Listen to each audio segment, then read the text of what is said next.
ప్రస్తుత కాలంలో పెళ్లి అనేది చాలా వరకు మూడ్నాళ్ల ముచ్చటగా మారిపోతోంది. పెళ్ళంటే నూరేళ్ల పంట అనే స్థాయి నుంచి పెళ్ళంటేనే పెద్ద తంట అనే స్థాయికి వచ్చారు.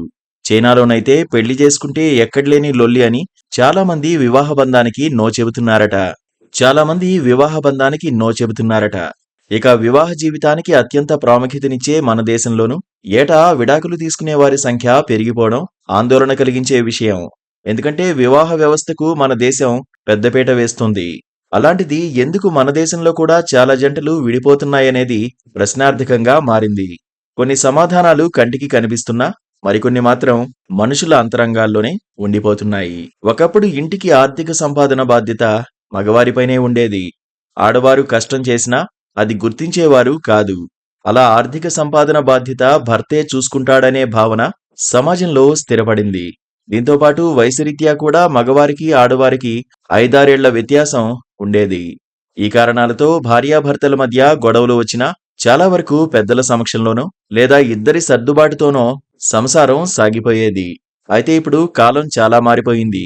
ఆర్థికంగా స్థిరపడ్డాకే పెళ్లి అనే నినాదాన్ని యువత పాటిస్తోంది.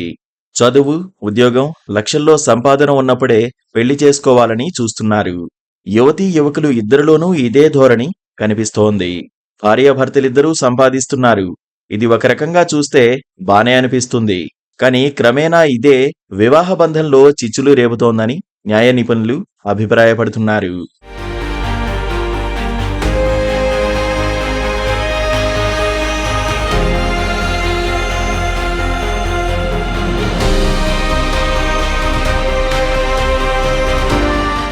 విడాకులకు ఆయా కారణాలున్నా సర్దుకుపోయే తత్వం కొరవడ్డమే ముఖ్య కారణంగా కనిపిస్తోంది.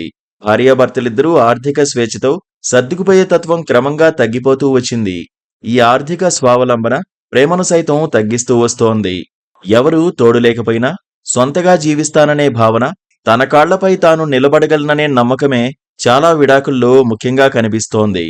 అంతేకాని ఒకరినొకరు అర్థం చేసుకుని అదే 2 చేతుల సంపాదనతో సంతోషంగా జీవించవచ్చనే విషయాన్ని విస్మరిస్తున్నారు.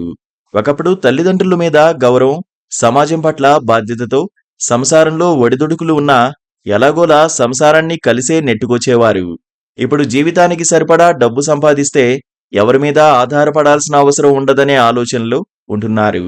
మనిషికి తోడు కంటే ఆర్థిక భద్రతే చాలా అవసరమని భావిస్తున్నారు.